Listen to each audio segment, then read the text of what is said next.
Blue Star, Holy City. Year 213 of the Day of Descent, the 35th Alliance Youth Summoner Tournament. In the restroom beneath the contestants' seating area of the Holy City Duel Arena, Su-San splashed cold water on his face, trying to calm himself as he stared at his reflection in the mirror. What a terrible situation. Just 5 minutes ago, he was an ordinary person, but suddenly he traveled to this parallel world. Unlike the peaceful era he was in before, this world is filled with ferocious beasts and lurking dangers. 213 years ago, a rift appeared in the dimensional space, and countless ferocious beasts from other worlds poured into Blue Star, accompanied by the destruction of numerous nations. The surviving nations united to protect the last piece of pure land, relying on a natural barrier to build 100-meter-high steel walls on 3 sides, keeping the ferocious beasts out. Due to the energy overflow from dimensional space, humanity's fate was altered. A few individuals were able to absorb dimensional energy, gaining the ability to summon creatures from other worlds and control them in battle. These individuals are known as summoners. It is precisely because of the emergence of this powerful force that humanity has managed to survive within the walls for over 200 years. Otherwise, humanity would have long been devoured by the ferocious beasts outside the walls. The establishment of the steel wall allowed humanity to catch its breath, but the ferocious beasts outside the wall constantly harassed the last remaining territories of mankind. Therefore, the 9 Nations Alliance sends people every year to guard the wall, expending a great deal of manpower and resources to clear the beasts outside the wall and repair the damages to the wall. This situation persisted for nearly 100 years. In the 98th year of the Day of Descent, a dimensional space suddenly appeared in the human territory, containing abundant dimensional energy and rare treasures of nature. Summoners with summoning abilities could train within it with twice the result for half the effort. However, this dimensional space only allows entry once every 3 years, and the slots are extremely limited. To this end, the 9 Nations Alliance established the Summoner Tournament, determining the number of entrants from each country based on competition rankings. Subsequently, led by the nations of Dragon, Bear, and Eagle, a new rule was promptly established. In other words, the rankings not only determine the number of people each country can send into the dimensional space but also designate one country to solely guard the wall for 3 years. What does this mean? In the past, each country would send the same number of people every year to jointly guard the wall, with manpower, resources, and finances shared among the 9 nations. But now, the selection must be determined through competition rankings. The country ranked last will have to guard the wall alone for 3 years. You must know that the manpower, resources, and financial costs required each year to guard the walls and resist the harassment of fierce beasts are enormous. Previously, the 9 nations shared the burden, and with the pressure distributed, all countries could manage. But now, the pressure borne by a single nation will be much heavier. In response, the other weaker nations are naturally dissatisfied and strongly opposed, because once this rule is implemented, these weaker countries are bound to suffer losses. How could their young summoners possibly compare to the strong ones from the Dragon, Bear, and Eagle nations? However, being weak means having no voice. Under the law of survival of the strong and the principle of pressure and competition, faced with the tough stance of the Dragon, Bear, and Eagle nations, other countries are also forced to agree. From then on, a summoner tournament would be held every 3 years to determine the number of people entering the dimensional space and which country would guard the wall. And today marks the 35th Youth Summoner Tournament. After processing this information, Su-San walked out of the restroom and returned to the spectator stand for the Dragon Nation's contestants. He was a member of the Dragon Nation's second substitute team, an E-level summoner. At this moment, on the circular stone arena ahead, a contestant from the Dragon Nation was facing off against a contestant from the Wa Nation. Unfortunately, the contestant from the Dragon Nation was merely an E-level summoner and was clearly no match for the contestant from the Wa Nation. Before long, the summoner beast of the Wa Nation contestant knocked the Dragon Nation contestant off the arena. The match is over. The Wa Nation's contestant, Kenjiro Sakai, wins. The Dragon Nation's 6th contestant, Zhang Sifan, loses. As the arena host announced the result, the spectators from other nations burst into uproarious laughter. I'm dying of laughter. Another one down, 2 more to go, and Dragon Country will be completely out. Yeah, it's absolutely hilarious. If they fail again this time, Dragon Country will have been last place in the Summoner Tournament for 8 consecutive editions. Sigh, it's so boring, no suspense at all. Dragon Country's players are this week every year. It's really disappointing. Yeah, might as well just directly award them the honor of last place. The contestants from the Dragon Kingdom participating in the competition are completely unnecessary. Do they enjoy being humiliated? Listening to the mocking voices from other countries, the Dragon Kingdom's contestant seats were filled with gritted teeth and anger. A Dragon Kingdom contestant couldn't help but roar. If it weren't for the beast riot over 20 years ago, when our Huaxia summoners bravely charged forward and sacrificed countless lives to protect the walls, you wouldn't even have the chance to sit here and make sarcastic remarks. Zheng Huan, stop talking. Failure is failure. In the next round, let Mu Shui go up. The team leader of the Dragon Nation Nation, Chen Fengnian, stopped the indignant Zhong Huan, his gaze falling on the injured Zhang Sifan, who had been knocked off the stage, and he couldn't help but sigh. Afterward, he cast a glance at Lin Muxue, a hint of expectation in his eyes. He could only hope that Lin Muxue would win a few matches to salvage the last shred of dignity for the Dragon Nation. Don't worry, Elder Chen, I will definitely defeat all the players from the Hua Nation and secure victory in the competition, Lin Muxue said firmly. Alright, I believe you, Chen Fengnian nodded. However, he did not hold much hope in his heart. Then, Lin Muxue, dressed in a fitted outfit, resolutely stepped onto the stage and began her challenge. Sitting in the back, Su Shisan silently absorbed the surrounding information. The Dragon Kingdom contestant named Zhonghuan was furious just now because it was related to the beast riot that occurred 20 years ago. In the first decade after the arrival of the beasts, humanity formed the Nine Nations Alliance and built 100-meter-high steel walls to protect the last pure lands of mankind. In the 98th year after the day of arrival, dimensional spaces appeared in human territories, and the Nine Nations Alliance established the Youth Summoner Tournament to determine the number of participants and decide which nations would guard the walls. Over the past century, the Dragon, Bear, and Eagle nations have been the strongest within the Nine Nations Alliance, with countless geniuses emerging among the youth summoners of these three nations. In previous Alliance Youth Summoner competitions, the top three positions were always dominated by the Dragon, Bear, and Eagle nations. Sometimes the Dragon Nation ranked first, sometimes the Bear Nation, and sometimes the Eagle Nation. Although the first place position occasionally changed, it was always decided among the Dragon, Bear, and Eagle nations. However, more than 20 years ago, the largest beast riot in history completely altered this pattern. Just outside the walls closest to the Dragon Nation, an SSS-level beast suddenly broke through the 100-meter-high steel wall, creating a massive breach, and a tide of beasts instantly poured in. At that time, the wall was guarded by Bangzi Nation. However, due to its weak national strength, it was completely unable to withstand such a massive tide of ferocious beasts. Seeing this, the high-ranking officials of Huaxia quickly mobilized all summoners across the country to provide support. After all, this concerned the survival of all humanity. If the wall on that side were to fall, humanity's last piece of pure land would also vanish, trampled by the ferocious beasts. In that battle, almost all summoners were sent to the front lines. Logically speaking, with such a major event occurring, the high-ranking officials of other countries should have quickly sent reinforcements as well. But unfortunately, in order to weaken the strength of the Dragon Nation, other countries deliberately delayed their support. As a result, in that battle, almost all the promising and capable young summoners of Huaxia perished. It was precisely because of this battle that the Dragon Nation fell into decline, its national power plummeting, and it went from being one of the three major powers to becoming the weakest country today. Since then, in every young summoner competition, the Dragon Nation has always ranked at the bottom. Once ranked last, one must guard the wall alone for 3 years, consuming enormous financial and human resources. This creates a vicious cycle, causing the strength of the Dragon Nation to weaken further. Currently, in the Youth Summoner Tournament, the Dragon Nation has consecutively ranked last for 7 editions. If they fail again this year, it will mark the 8th consecutive last place finish. However, if other countries had been able to provide support more quickly that year, the Dragon Nation would not have lost so many summoners, and its strength would not have been so diminished. It was precisely because of this that the Dragon Country contestant was so furious when facing ridicule from other nations. On stage, Lin Muxue and Kenjiro Sakai from the Hua country were engaged in a fierce battle. Lin Muxue was a D-level summoner, and Kenjiro Sakai was also a D-level summoner. However, Kenjiro Sakai had only one D-level contract beast, while Lin Muxue had 2 D-level contract beasts. As a result, Kenjiro Sakai was no match for Lin Muxue and was soon blasted off the arena by Lin Mushue's 2 contracted beasts. Lin Muxue from Dragon Country wins, Kenjiro Sakai from Hua country loses. As the referee's verdict echoed, a burst of cheers erupted from the Dragon Country's contestant seats. Great! Senior sister Lin Muxue is amazing. Teach those Hua country people a harsh lesson. Senior sister Lin Muxue is amazing. Put these Japanese people in their place. Senior sister Lin Muxue is so impressive. You must hold on until the end. Hearing the cheers from the Dragon Nation's side, bursts of sneers came from the other country's contestant seats. This is hilarious. That Kenjiro Sakai is at best the 4th strongest player in the Japanese team. That's right, even as the 4th strongest, he has already defeated 6 players from Longwa in a row, and this Lin Muxue seems to be the strongest player from Longwa. These players from Longwa are truly hilarious. Didn't they see how the players from the Hua country team are toying with them like monkeys? They cheer so much after winning just one match, it's really amusing. If the Hua country team sends out their 2nd strongest, Sato Shinji, he could probably single-handedly eliminate all the players from Longwa. After Lin Muxue defeated Hua country team's Kenjiro Sakai, Hua country sent another player to the stage to challenge. The rules of the previous youth summoner competitions are as follows. First, participants from each country must be under the age of 20. The competition adopts an individual round-robin PK elimination system. What does that mean? It means representatives from 9 countries first draw lots to decide which country they will PK against. The champion country of the previous tournament has a bye in the first 2 elimination rounds. Take this year's Youth Summoners Tournament as an example. The champion team of the previous tournament was the Eagle Nation team, so this year, the Eagle Nation team players do not need to participate in PK during the first 2 elimination rounds, while the other 8 countries must compete in PK. In the first round, the 8 countries compete in 4 versus 4 elimination matches. The Dragon Nation drew the Indus Nation. The Wa Kingdom drew the Holy Luo Kingdom. The Yu Kingdom drew the Siam Kingdom. The Bangzi Kingdom drew the Bear Kingdom. The strength of the Tianju Kingdom is not particularly strong, ranking 5th in overall strength among the 9 nations. If more than 20 years ago, the Kingdom of Tianju faced the Kingdom of Long, it would undoubtedly have been crushed by the Kingdom of Long. However, the Kingdom of Long today ranks last in overall strength, making it no match for the Kingdom of Tianju. Thus, in the first round of eliminations, the Kingdom of Long was directly defeated by the Kingdom of Tianju. The current overall rankings of the 9 kingdoms are as follows. The Eagle Nation undoubtedly holds the top spot, having won the Youth Summoner Championship for 3 consecutive years. The Bear Nation's strength is slightly inferior to the Eagle Nation, but it is currently the only entity capable of competing with the Eagle Nation. Next are the Saint Ro Nation, the Wa Nation, the Tianju Nation, the Siam Nation, the Stick Nation, the Yu Nation, and finally, the Dragon Nation, which is now ranked last. Thus, among the latter 3 groups, the Wa Nation lost to the slightly stronger Saint Ro Nation, the Yu Nation was defeated by the Siam Nation, and the Stick Nation was beaten by the second strongest Bear Nation. Therefore, in the first round of eliminations, Xiong Country, Tianju Country, Siam Country, and Shangluo Country successfully advanced. Meanwhile, Long Country, Bangzi Country, Wa Country, and Yu Country suffered a painful elimination. However, these 4 countries were not truly eliminated in the strictest sense. They still have a chance to compete in the revival round. 4 countries will engage in a 2 versus 2 revival PK, with the 2 winning countries advancing to the next round. In this round of the revival match, Dragon Country unfortunately drew Wa Country again. It is worth noting that Wa Country's strength even surpasses that of Tianju Country. Its elimination in the previous match was merely due to bad luck, as it faced St. Luo Country, ranked 3rd in overall strength. Wa Country is a strong nation ranked 4th in overall strength. Therefore, in this resurrection match, the Dragon Nation once again faces off against the Wa Nation, and will undoubtedly be completely crushed. Earlier, the Wa Nation team only sent out Kenjiro Sakai, the 4th strongest in their lineup, and he easily won 6 consecutive matches, eliminating 6 players from the Dragon Nation. This round of competition adopts a cyclic elimination system, with each country sending 8 players. Whichever country's 8 players are eliminated first will lose the match entirely. In other words, if the Wa Nation team eliminates the Dragon Nation's 8 players first, they will claim victory. On the other hand, if the Dragon Nation team can eliminate the 8 players from the Wa Nation team first, they will also secure victory. The Wa Nation team has only sent out 1 player, yet they have already eliminated 6 players from the Dragon Nation team. If 2 more players from the Dragon Nation team are eliminated, they will face complete defeat, miss the chance to advance, and will have to compete with another nation eliminated in the revival round for the second to last position. In the previous 7 Summoner Championships, the Dragon Nation team always stopped at the first elimination round, followed by being eliminated in the revival round, and ultimately losing again in the competition for second to last place. They have consecutively ranked last for 7 championships, becoming a complete laughingstock of the league. In this year's Summoner Championship, the Dragon Nation team seems likely to face the same fate of finishing last once again. On stage, the Wa Nation team sent out Kirika Ataro, ranked 3rd in overall strength within their team. He is also a D-level summoner, just like Lin Mushue, and possesses 2 D-level contract summoned beasts. Summoners, summoned beasts, and ferocious beasts are all divided into different levels. For example, the levels of summoners, from lowest to highest, are F level, E level, D level, C level, B level, A level, SS level, and SSS level, making a total of 9 levels. Summoned beasts and ferocious beasts also follow these 9 levels. As for how to distinguish these 9 levels, it's actually quite simple. The levels of ferocious beasts and summoners are determined by their strength. The stronger the summoned beast, or ferocious beast, the higher its level. The highest level summoned beasts, or ferocious beasts, possess earth-shattering power, capable of destroying a 100-meter-high mountain in an instant. So, how do summoners distinguish these levels? It's equally simple. First, becoming a summoner requires a body capable of absorbing dimensional energy. Each person's constitution is different. Some are naturally attuned to dimensional energy and absorb it very quickly, while others can only absorb it with difficulty and at a slow pace. But regardless of speed, as long as one can absorb it, there is a chance to become a summoner. When you have absorbed enough dimensional energy and opened up a mental sea of consciousness within your body to store this energy, you can use it to open the door to the dimensional world and perform perform summoning. As long as you successfully summon a ferocious beast, regardless of its level, you can be considered a true summoner. However, at this stage, you are still just an entry-level summoner without a specific rank, and the strength of the summoned beast is extremely weak, unable to even defeat a wild wolf. To become a true summoner of rank, you need to strengthen dimensional energy in your sea of consciousness and condense a contract slot. Only then can you truly become an F-rank summoner. After reaching F-rank, it means you can form a contract with one summoned beast. As you continue to cultivate, if you can condense 2 contract slots in your sea of consciousness, you can form a contract with a second summoned beast. This also means you can simultaneously summon 2 fierce beasts for battle, elevating you to an E-rank summoner. When you condense 3 contract slots in your sea of consciousness, enabling you to form contracts with 3 summoned beasts and summon them simultaneously, you become a D-rank summoner. By analogy, each additional contract slot corresponds to an increase in rank. With each rank advancement, you can form a contract with a new summoned beast, enhancing your ability to summon multiple fierce beasts for simultaneous combat. Similarly, the higher your rank and the stronger your abilities, the more powerful summoned beasts you can call forth. Now, there's one more question. What is the difference between ordinary summoned beasts and contract summoned beasts? The answer is simple. Once you form a contract with a summoned beast, you can summon it at any time. Without a contract, the summoned beast you call forth each time will be random. For example, I am an E-level summoner and can form contracts with 2 summoned beasts. If I don't form a contract, the summoned beast I call forth in each battle will be random. The first time it might be a powerful tiger, but the next time it could be a weak mouse, with strength varying greatly. Each summoning could bring forth a strong creature or a weak one. However, once I form a contract with a summoned beast, I can summon it at any time thereafter. For instance, the first time I summon a powerful tiger and find it very impressive, I can form a contract with it. From then on, I can summon this tiger whenever I want. Once you sign a contract with a ferocious beast, the contract takes effect, and this summoned beast will accompany you until death, either yours or its. Unless death occurs, the contract will never disappear, and this summoned beast will permanently occupy one of your contract slots. Therefore, under normal circumstances, summoners usually choose to sign a contract with a powerful summoned beast to ensure their own safety. If you never sign a contract with a summoned beast and rely solely on random summoning during battles, you will find yourself at a significant disadvantage. For example, suppose you are an E-level summoner with 2 contract slots, but you choose not to sign a contract with any summoned beast, keeping those slots open in the hope of signing with stronger summoned beasts when you become more powerful in the future. However, if you encounter danger, you can only summon randomly. At that moment, if you summon a weak summoned beast, wouldn't you become an easy target? In addition, a randomly summoned familiar does not share a mental connection with you, making it quite difficult to command in battle. Its coordination with other familiars will also be limited. This is the drawback of not signing a contract with a familiar. Of course, there are benefits to this approach as well. As for what those benefits are, it allows you to reserve your contract slots and wait until you are stronger to sign contracts with more powerful familiars. For example, I am currently an F-rank summoner with 1 contract slot, which allows me to sign a contract with 1 familiar. However, the familiars summoned at the F-rank are generally F-rank themselves, meaning I can only sign a contract with an F-rank familiar. When I advance to E-rank and then to D-rank, I will be able to summon stronger familiars, but that contract slot would have already been wasted on the F-rank familiar. To make a simple comparison, the difference becomes clear. Suppose there are 2 summoners. One of them, at F-rank, has 1 contract slot. To ensure his safety, he summons a reasonably strong F-rank familiar and immediately signs a contract with it. When he reaches E-rank, he gains another contract slot and signs a contract with an E-rank familiar. By the time he reaches D-rank, he signs a contract with a D-rank familiar. Another person, when at F-level, only had 1 contract slot. He did not sign a contract with a summoned beast but kept the slot and used. When he advanced to E-level, he gained another contract slot but still refrained from signing a contract, continuing to develop cautiously. Finally, he reached D-level and could summon D-level summoned beasts. At that point, he used all 3 empty contract slots to sign contracts with D-level summoned beasts. As a result, he ended up with 3 D-level contracted beasts. Now, looking at the first person, he only has 1 D-level contracted beast, while the other 2 are 1 E-level and 1 F-level. With this comparison, it's clear who is stronger. This demonstrates the advantage of not rushing to sign contracts with summoned beasts in the early stages. Lin Muxue operated in this manner. She did not sign a contract with any F-level summoned beasts when she was at F-level. When she advanced to E-level, she gained 2 contract slots. She signed a contract with 1 E-level summoned beast and kept 1 slot reserved. Upon advancing to D-level, she used the remaining 2 contract slots to sign contracts with D-level summoned beasts. Therefore, although Lin Muxue is a D-level summoner, she possesses 2 D-level contracted beasts. Her 2 D-level contracted beasts are a snow wolf king and a 3-tailed fox. And the contestant from the Wa Kingdom, Taro Kirikawa, has 2 D-level contract beasts, a black-horned python and a wild bull. Both individuals possess 2 D-level contract beasts, with their combat abilities being evenly matched. The contract beasts on both sides fought back and forth on the field, making it difficult to determine the winner, and the situation was highly intense. However, Lin Mushua's three-tailed fox is different from ordinary D-level summoned beasts. It has a special skill called Charm. As long as one gazes into the eyes of the three-tailed fox, it can activate its charm skill, causing other summoned beasts to be momentarily dazed for a few seconds. This special skill, combined with the Snow Wolf King's bite, can instantly turn the tide of the battle. Therefore, when the fight on the field reached a stalemate, Lin Mushua's three-tailed fox suddenly used its charm skill on the wild bull, causing Kirikawa Taro's wild bull to freeze in place for 2 seconds. These 2 seconds provided the perfect opportunity for the Snow Wolf King. Lin Mushua's Snow Wolf King leaped forward, grabbed the wild bull by the neck, and flung it out of the arena, successfully eliminating the wild bull. The elimination rule of the arena is, once a summoned beast is knocked out of the arena, it is eliminated, cannot re-enter the field, and cannot be summoned again. If the summoner is knocked off the arena, it means complete elimination. After eliminating the wild bull, the Snow Wolf King quickly charged toward Taro Kirikawa on the rear arena. All of this happened extremely quickly, as if it had been premeditated. The Wa country contestant Taro Kirikawa had no chance to react. In a critical moment, his other summoned beast, the one-horned black python, was held back by the three-tailed fox and couldn't come to his rescue. He could only summon his other E-rank contract beast. However, how could an E-level contract beast possibly withstand the impact of the Snow Wolf King? As a result, the Snow Wolf King directly blasted Taro Kirikawa out of the arena, causing him to fall heavily below the stage, successfully eliminating the opponent. Lin Mushua from the Dragon Nation wins, Taro Kirikawa from the Wa Nation loses. As the referee's voice fell, cheers erupted from the Dragon Nation's contestant seats. Senior sister Lin Mushua is amazing. Senior sister Lin Mushua is incredible. Awesome. Teach those Japanese people a harsh lesson. Beautiful. That was an excellent fight. Senior sister Lin Mushua must hold on until the end and win victory for Dragon Country. Looking at Lin Mushua on the stage, Chen Fengnian, the team leader of the Dragon Nation, felt a deep sense of gratification. Having already won 2 consecutive matches and successfully eliminated Kirikawa Taro from the Wa Nation team, even losing in the end wouldn't seem too embarrassing. As for winning, he didn't hold out any hope for that at all. Because the Wa Nation team has a strongest player, a sea-level summoner, Lin Mushua is simply not his match. Therefore, Chen Fengnian did not hold much hope. He only hoped that this round of the revival match could be lost in a dignified manner. After losing, the other eliminated team is likely to be the U Nation. He only hopes to achieve victory later when competing with you for second to last place. In this way, their Dragon Nation would no longer need to guard the walls and could gain 3 years of respite. Unfortunately, he still feels uneasy at this moment. At the same time, he also feels somewhat regretful. He regretted not reminding Lin Mushua that the charm skill of the three-tailed fox should not be revealed too early in the arena. Once teams from other countries became aware of it, they would definitely take precautions. After being eliminated in the revival match, they would most likely face the U Nation team. The U Nation team's strength was not to be underestimated, they were far more powerful. What Chen Fengnian had in mind was to let Lin Mushua compete against U Nation, using the charm skill of the three-tailed fox to create an opportunity to defeat U Nation's strongest player. In this way, their chances of victory would greatly increase. However, Lin Mushua was extremely anxious and ended up using the charm skill of the three-tailed fox during the battle against the Wa Kingdom. In fact, she couldn't be entirely blamed for this. Lin Mushua didn't want to lose too badly either. She only hoped that no one else noticed the charm skill of the three-tailed fox. But how could that possibly be? Ordinary players and weaker players might not notice the charm skill of the three-tailed fox. They only saw Kirikawa Taro's wild bull suddenly freeze for a moment before being eliminated. But how could the team leaders of various countries turn a blind eye to this? The team leader of U country was closely monitoring the match, and the moment Lin Mushua's three-tailed fox used its charm skill, he immediately noticed it. Of course, the team leaders of other countries also noticed this. The players' seats of other countries. When they saw Lin Mushua victorious on stage, and the cheering Dragon Nation contestants, they no longer sneered. After all, this world still respects strength above all, and Lin Mushua's performance just now was outstanding, even defeating Kirikawa Taro, the third strongest in the Wa Nation. However, as they watched the celebrating Dragon Nation contestants, they couldn't help but smirk inwardly.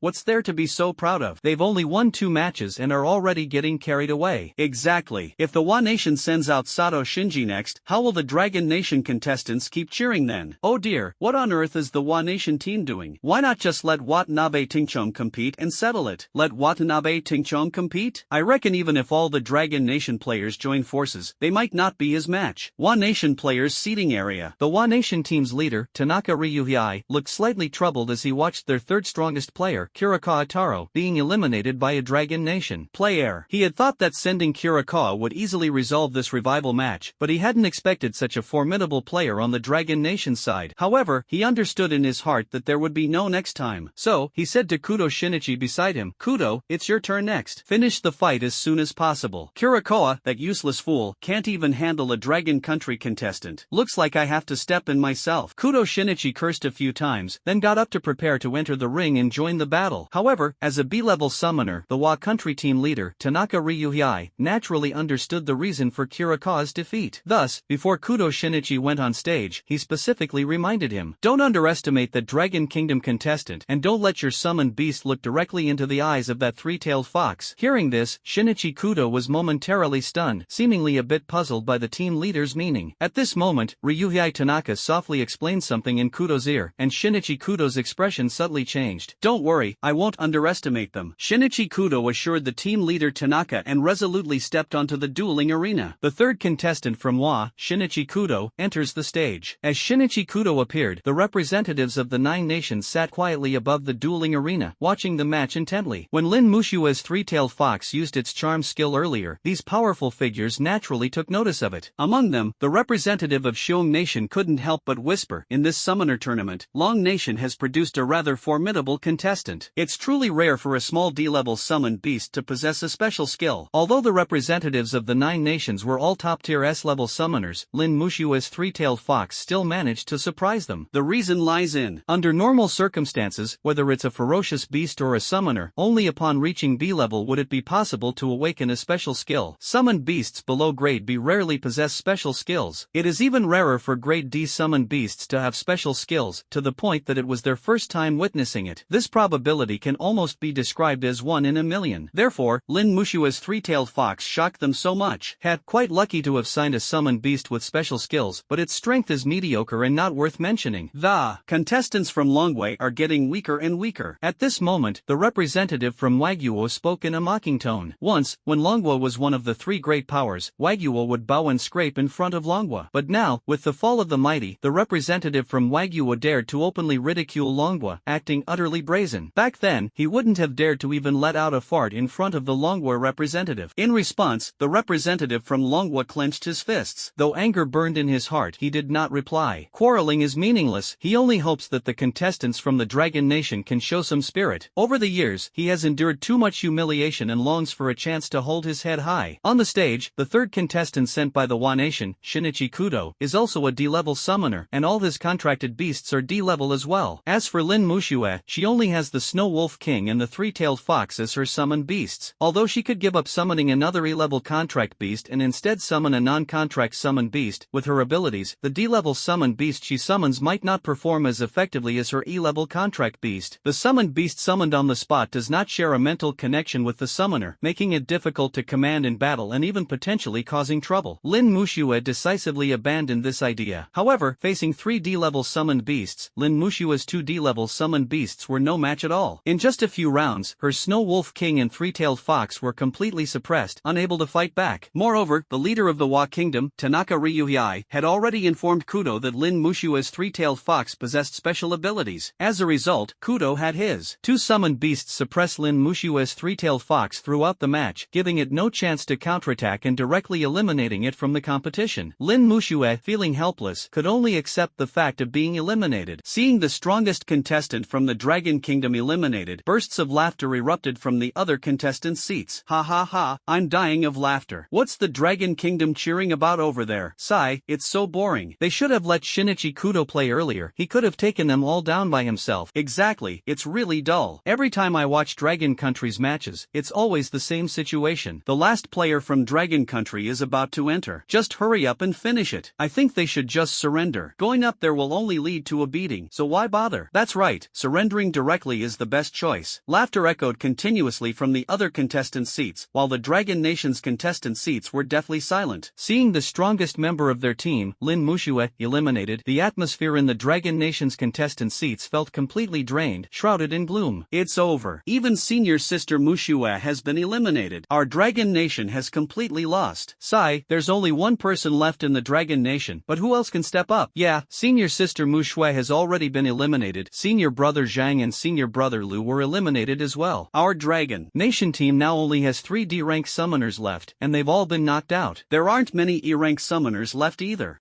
There's only one person left, might as well just forfeit. What are you saying? We'd rather die than forfeit. Wouldn't that make the entire alliance laugh at our Dragon Nation? Let me be the last one to go. I will give it my all to hold on for 10 rounds. I think it would be better to let senior brother Li Hao go. He has 2 E-level summoned beasts and should be able to last 10 rounds. The Dragon Nation team has a total of 7 contestants, 3 of whom are D-level summoners, Lin Muxue, Zhang Jinyuan, and Lu Huanyu. The other 4 are E-level summoners. However, all 7 contestants have already competed and suffered elimination, making them unable to participate again. Therefore, now only the substitute second team players can compete. The substitute second team of Dragon Country also consists of 7 players, all of whom are E-level summoners. Among them, Li Hao is slightly stronger, possessing 2 E-level contract beasts. At this moment, Li Hao stood up and said to the team leader, Elder Chen, let me take on this final match. Although I admit I'm not a match for that Hua Country player, I will definitely not let Dragon Country lose face. Li Hao's voice was full of passion, immediately inspiring everyone else. That's right, Elder Chen. I believe senior brother Li Hao can definitely hold out for 10 rounds against that Japanese opponent. Alright, Li Hao, you'll take this round. But remember, don't be too stubborn. If you really can't hold on, concede voluntarily, Elder Chen advised. Actually, Lin Mushue's performance earlier had already earned some face for the Dragon Nation. As long as the final match wasn't lost too badly, he could accept it. Don't worry, Elder Chen. I definitely won't let you down, Li Hao said firmly.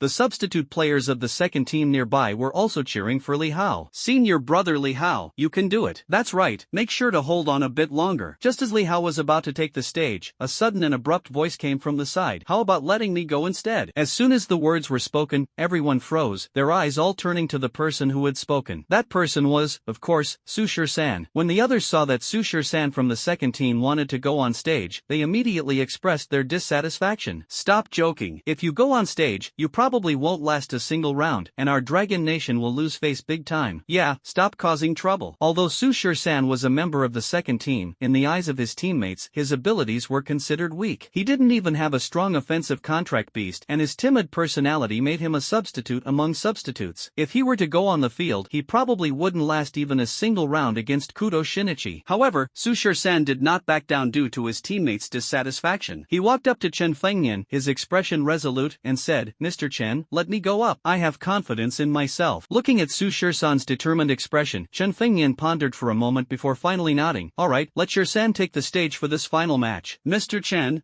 Li Hao was just about to speak. Chen Fengnian explained to Li Hao, conserve your strength for now. When we face you country, you'll be the first to go up, tasked with wearing down their players' strength. If you get injured in this match, you'll lose your greatest value in the upcoming battle for second to last place against you country. After hearing these words, Li Hao and the other players suddenly understood. It turned out that Elder Chen had thought it through carefully. Since this match was bound to end in failure, it was better to let Li Hao conserve his strength. If he got injured, they would lose his combat power in the upcoming battles. Elder Chen was indeed thoughtful. However, Su San didn't take Elder Chen's words to heart. He knew that everyone didn't have high hopes for him, and going up might just be a futile effort. But since Su San had already stepped forward, he was filled with confidence in victory. Before going on stage, Li Hao patted Su San on the shoulder and encouraged him, try to hold on for a few more rounds, leave the opportunity to you, and don't lose too badly. In response, Su San just nodded slightly. After that, he resolutely stepped onto the ring. In the seating area for contestants from other countries, seeing that the Dragon Nation had chosen an unknown underdog, they immediately began to discuss it fervently. Who is the last contestant from the Dragon Kingdom? No idea, never seen them before. Probably a substitute player. This is hilarious. Why even bother going up? Just admit defeat and save time. Exactly, such a waste of time. He probably won't even last 10 rounds. 10 rounds? I bet 10,000 alliance coins he won't last 5 rounds. I bet 30,000 alliance coins he won't last 3 rounds. Amidst everyone's mocking and doubtful gazes, Su San stepped onto the ring to face the Japanese contestant, Kota Shinji. When he saw the small fry from Longhua step onto the stage, Kota Shinji's lips curled into a cold smile. Is Longhua out of people? They actually sent a loser like you. I advise you to surrender quickly, or else I might accidentally beat you half to death. By then, don't let your dragon country say I bullied you bunch of trash. Faced with Shinichi Kudo's provocation, Sushir-san did not get angry. His expression remained calm, completely ignoring this foul-mouthed guy. Seeing Sushir-san ignore him, Shinichi Kudo immediately sneered, very well, you've successfully provoked my anger. At this moment, the referee stepped into the center of the ring and announced, Shinichi Kudo from Wa Country vs Sushir-san from Dragon Country. The match begins. As the referee's voice fell, the match officially began. Shinichi Kudo waved his hand, and the dimensional energy in his consciousness opened the dimensional gate. His first contracted beast, the split-mouth bear, slowly emerged. This was one of Shinichi Kudo's 3 contracted beasts, a D-level contracted beast, the split-mouth bear, a massive brown bear standing 3 meters tall, with a giant abyssal maw. Shinichi Kudo's split-mouthed bear has astonishing defense and attack power, making it one of the stronger beings among D-level summoned beasts. Now, let's look at Sushir-san's side. He mobilized the dimensional energy within his sea of consciousness, and the dimensional gate beside him slowly opened. Then, out walked a person about 2 meters tall. That's right, a person. A 2-meter tall man, completely naked, with pale skin, almost as thin as a skeleton. It could be said that he was entirely skin and bones, with not a trace of flesh on his body. Moreover, his face was extremely ferocious, resembling a demon. Seeing this scene, everyone watching the match was slightly stunned. What kind of creature is this? How could it summon a person? Not only were the others stunned, but even the players on the Dragon Nations team were dumbfounded. This wasn't the first time they had seen Sushir-san's contract beast, and this peculiar, grotesque, and scrawny person, who looked like a bag of bones, was definitely not Sushir-san's contract beast. Since it wasn't his contract beast, there was only one possibility, that this strange person was someone Sushir-san had randomly summoned. Seeing this scene, the other players on the substitute second team were filled with anger. What is this guy doing? In such an important match, he actually doesn't use his contract beast and instead summons something randomly. What on earth is he thinking? Maybe Shir-san doesn't want his contract beast to get hurt, someone sighed. Ah, forget it. We're going to lose anyway, so what difference does it make if he summons something randomly? Actually, their views are completely biased. Sushir-san was not summoning randomly at all. The creature he summoned actually comes from a character in an anime from his previous life. This character is called the Shy One, but more people prefer to call it Undying War God 096 or Skeleton War God 096. Just moments ago, while Sushir-san was watching Lin Mushua's match, he, as a transmigrator, acquired an essential system, a special summoning system. The system prepared a big gift package for him, allowing him to summon characters from anime in his previous life. The creature he had just summoned was one of the most famous characters from the Foundation, the Shy One. More people refer to it as the Undying War God, and its codename is 096. Undying War God 096 is undoubtedly one of the most well-known containment entities within the Foundation. It doesn't have any particularly striking appearance. Its only unique trait is possessing a truly undying body. Its setting is that it exists alongside the universe. As long as the universe doesn't explode, it won't die. The reason it's called the Shy One is because it has another distinctive feature. Anyone who sees its true form will be consumed by its wrath, screaming and roaring, and then, it will kill them, even if you're thousands of miles away. Merely seeing its photograph will allow it to sense your presence, and it will absolutely find you and tear you apart. This is the terrifying nature of 096. However, the others were unaware of the terror of 096. When they saw Sushir-san summon a person as thin as a skeleton, they burst into laughter. Oh my, what did this guy summon? Is that a skeleton? It's not a skeleton, it seems to be a person. No, it should be called an undead creature, right? An undead creature? No wonder it's so skinny, just skin and bones. Is it meant to make rib soup for Kudo Shinichi's slit-mouthed bear? Ha ha ha. The key point is, there's no meat at all, just broth to drink. Hearing the laughter from the spectators' seats, Kudo Shinichi's face showed anger. Trash from the Dragon Kingdom, are you insulting me? He stared coldly at Sushir-san. Faced with such provocation, Sushir-san chose to ignore it. Kudo Shinichi was completely enraged. He turned to his contracted beast, the slit-mouthed bear, and said, tear it apart for me. Following the command, the slit-mouthed bear, as large as a truck, let out a roar and stomped heavily towards 096. With every step of its massive body, the entire arena trembled. Confronted with the imposing slit-mouthed bear, Sushir-san remained calm and softly issued an order to 096, tear it apart for me. Upon hearing the command, the Undying War God 096 suddenly opened its eyes, its berserk state instantly ignited. It began screaming and roaring, charging at the slit-mouthed bear, which was several times larger than itself. The slit-mouthed bear's eyes showed disdain. As 096 approached, it swung its massive paw abruptly, slamming 096's body to the ground. Immediately after, the slit-mouthed bear used both of its enormous paws to pound down fiercely, causing cracks to spread across the stone floor of the arena, showcasing the immense power of its strike. Did the emaciated body of 096 which took the full force blow from the splitmouth bear, managed to withstand it? In the audience, people burst into laughter as they saw Kudo's new pet punch Sushir-san's summoned beast to the ground. Ha ha ha, I'm dying of laughter. Knocked out with just one punch, this is hilarious. Forget about lasting 10 rounds, it couldn't even survive one. Is this guy here to be a comedian? Now there's no chance of making rib soup, there's not even a scrap left. Hearing the mocking voices from the other contestants' seats, the Dragon Nation's competitors looked extremely upset. Li Hao clenched his fists and couldn't help but curse. What the hell is this guy doing? Summoning such a piece of trash, he's embarrassing us. What is Sushir-san even thinking? Why isn't he summoning his contracted beast? Sigh, we should have known better than to let him go up there. Now we've lost face completely. Even the team leader, Chen Fengnian, wore a grim expression, regretting his decision to let Sushir-san take the stage. Being defeated in one blow was the ultimate humiliation. Lin Mushue's face looked even worse. She clenched her delicate fists, her heart burning with rage. The reputation she had worked so hard to restore for the Dragon Nation was now utterly ruined. However, just as everyone was laughing, 096, who had been knocked to the ground by the splitmouth bear's punch, slowly got back up and lunged at the bear once more. Its sharp claws tore directly into the bear's fur, ripping off a patch of brown fur along with some flesh. Though it was just a small wound, 096 had finally managed to injure the splitmouth bear. Seeing this, the laughter abruptly stopped, and everyone was stunned. What's going on? It's not dead? It actually survived? Not only were the spectators stunned, but Shinichi Kudo was also taken aback. He was well aware of the power behind Splitmouth Bear's full-force strike, capable of piercing several centimeters of steel. Yet, it hadn't killed that skeleton-like creature? Impossible. But the truth was right before his eyes. The emaciated, skeleton-like being had indeed stood up once again and was charging toward Splitmouth Bear. In fact, even Shinichi Kudo's contracted beast, Splitmouth Bear, hadn't expected 096 to still be able to stand up and even inflict harm on it. Although shocked, when Splitmouth Bear saw that 096 had torn off a piece of its fur along with flesh and blood, it immediately flew into a rage. Then, as 096 charged toward it, Splitmouth Bear spread its massive paws and slammed them down on 096's head, knocking it to the ground once more. Subsequently, Splitmouth Bear's paws rained down madly on 096 lying on the ground. Boom boom boom. The entire arena seemed to tremble. Splitmouth Bear's paws kept pounding heavily, and the massive stone arena beneath 096 had long since cracked and shattered, forming a large pit, with 096's body completely embedded in the ground. The Splitmouth Bear had no idea how many times it had struck. It only stopped when it felt that 096 was no longer moving. In the spectator seats of various countries, everyone was intently watching this scene. With that blow, that bony person was probably smashed into a pulp, dead beyond any doubt, right? Just as everyone thought so, 096, who had been pounded countless times by the Splitmouth Bear, unexpectedly stood up slowly from the pit. It was as skinny as a skeleton, its skin deathly pale, and there wasn't a single wound on its body. This scene shocked everyone once again. Not dead. Still not dead. Amid the shocked and incredulous gazes of the crowd, 096 roared once more and charged at the massive Splitmouth Bear. With a leap, 096 pounced onto the Splitmouth Bear, opening its mouth full of sharp teeth and biting fiercely into the bear's body. With a sudden tug, it tore off a piece of the bear's hide, along with flesh and blood. The Splitmouth Bear was bitten and hurt, quickly pulling 096 off its body, then lifting its lower limb, thicker than a bucket, and stomping hard on 096. Once wasn't enough, the Splitmouth Bear kept lifting and dropping its foot, stomping fiercely again and again. Boom, boom, boom, until it embedded 096 into the ground once more. Seeing this scene, the audience held their breath once again. With this strike, that skinny guy should be dead, right? But in the next second, 096 stood up completely unscathed and lunged at the Splitmouth Bear again, starting to bite. As long as the sharp-toothed mouth clamped onto the Splitmouth Bear, it could tear off flesh along with fur. Seeing 096 stand up again, the onlookers were all shocked and confused. All of this was truly beyond their comprehension. The fierce and powerful attacks from the Splitmouth Bear had surprisingly caused no harm to this skeleton man. It was simply unbelievable. Could it be that this skeleton man possesses top-tier defense? But how could a summoned beast of this level possibly have such heaven-defying defense? Could it be that this skeleton man possesses immortality? That's absolutely impossible. Absolutely impossible. Because until now, even SSS-level summoned beasts, ferocious beasts, cannot achieve immortality, let alone a summoned beast of this level. However, everyone was unable to explain what was happening before their eyes. Every time the Splitmouth Bear threw 096 off, 096 would immediately pounce back. No matter how many times you knock it down, it always gets up quickly and continues to lunge at you. No matter how you attack it, no matter how much force you use, even if you stomp it into the ground, it still manages to climb up swiftly and keep biting. Any attack that lands on it feels like scratching an itch, completely ineffective. The Splitmouth Bear slammed its paw, larger than a casserole pot, onto 096, face, but no matter how many times it did, 096 would still get up and continue biting. Even when the split-mouthed bear stomped on it with all its might, 096 still managed to stand up again and continue its attack. The split-mouthed bear, unable to bear it any longer, opened its mouth and bit off 096's head, forcibly tearing it off. But in the next second, 096's headless body astonishingly found its head and reattached it, instantly returning to normal and continuing to lunge at the split-mouthed bear. This scene left everyone stunned. What the heck? It can actually be like this? Can you just put your head back on and be fine? What kind of creature is this? On the arena, seeing that 096 couldn't be killed no matter what, Shinichi Kudo's expression turned extremely grim, and he could also feel the faint fear coming from his contract beast, the grinning bear. What on earth is this thing? With a grim expression, Shinichi Kudo cursed under his breath and immediately commanded the split-mouthed bear, knock it off the arena. The arena match has a rule: as long as either side's summoned beast is knocked out of the arena, it is considered eliminated and can no longer participate. If I can't kill you, then I'll knock you off the arena. In this way, you can be considered defeated. Seeing 096 stand up again, everyone watching was stunned, their faces full of confusion. This truly exceeded their understanding. The powerful and fierce attacks of the grinning bear surprisingly did not cause any harm to this skeleton man. This is just unbelievable. Could it be that this skeleton man possesses top-tier defense? But how could a summoned beast of this level possibly have such heaven-defying defense? Could it be that this skeleton man possesses immortality? Impossible. Absolutely impossible. So far, even SSS-level summoned beasts, ferocious beasts, have been unable to achieve true immortality, let alone possess an immortal body. For summoned beasts of this level, it is even more impossible. However, no one could explain what was happening on the stage. Every time the grinning bear threw 096 off, 096 would immediately pounce back. No matter how many times you knock it down, it will always get back up and continue lunging at you. No matter how much force is used, even if you stomp it into the ground, it will still quickly get up and keep biting you. Any attack landed on it was like scratching an itch, completely ineffective. The split-mouthed bear slammed its paw, larger than a clay pot, down on 096 again and again, but no matter how many times it tried, 096 would always stand up and continue its assault. The split-mouthed bear stomped on 096 with all its might, desperately trying to crush it, but still couldn't bring it down. 096 would simply rise again and resume biting and tearing. Pushed to its limit, the split-mouthed bear finally bit down on 096's head with its massive jaws and tore it clean off. But in the very next second, the headless 096 somehow found its own head and reattached it, instantly regenerating, and then it lunged at the split-mouthed bear once more. Seeing this scene, everyone was stunned. What the heck? It can actually be like this? The head falls off and putting it back on is fine? What the hell is this creature? On the stage, facing the undefeatable 096, Shinichi Kudo's expression turned extremely grim. He could even sense the faint traces of fear coming from his contracted beast, the split-mouthed bear. What on earth is this thing? Cursing inwardly, Shinichi Kudo ordered his contracted beast, the split-mouthed bear, blasted off the arena. There is a rule in the ring match: as long as either side's summoned beast is blasted out of the ring, it is considered eliminated and cannot continue to participate. Since I can't kill you, I'll blast you out of the ring. That way, you are still the loser. Following Shinichi Kudo's command, the split-mouthed bear attempted to blast 096 out of the ring. 096 clung to the split-mouthed bear like a stubborn adhesive plaster. Once it pounced on the bear, 096 would use its sharp claws to grip the bear's fur tightly, its nails embedding deeply into the bear's flesh, locking on like hooks. The split-mouthed bear's paws lacked the flexibility of human hands, making it almost impossible to shake off 096. Even if it managed to fling 096 away, the bear would lose a chunk of flesh, only for 096 to immediately pounce back onto it. Worse still, when 096 latched onto you, no matter how you attacked it, it seemed completely unaffected, showing no signs of pain and remaining impervious to harm. You couldn't kill it, nor could you shake it off. It was practically like an immortal mad dog. Soon, countless wounds appeared on the split-mouthed bear's body. Although the split-mouthed bear's defense was quite formidable, with its thick fur acting like a natural protective layer, the injuries caused by 096 each time were relatively minor. However, little by little, they added up. 096 was like a fine needle, continuously pricking the split-mouthed bear. While the damage wasn't significant, after countless pricks, it left the bear riddled with wounds and excruciating torment. The key point is, no matter how you attack it, no matter how much you torture it, you simply can't kill it. At this moment, the split-mouthed bear was already covered in wounds. 096 had ripped chunks of flesh from its body, leaving the ground littered with bloody fur, a truly miserable sight. Although these injuries were only minor to the split-mouthed bear and not fatal, if this continued, it might actually be bitten to death by 096, piece by piece. Now, as it faced 096, the split-mouthed bear no longer felt the initial contempt or rage. Instead, it was gripped by a deep, overwhelming fear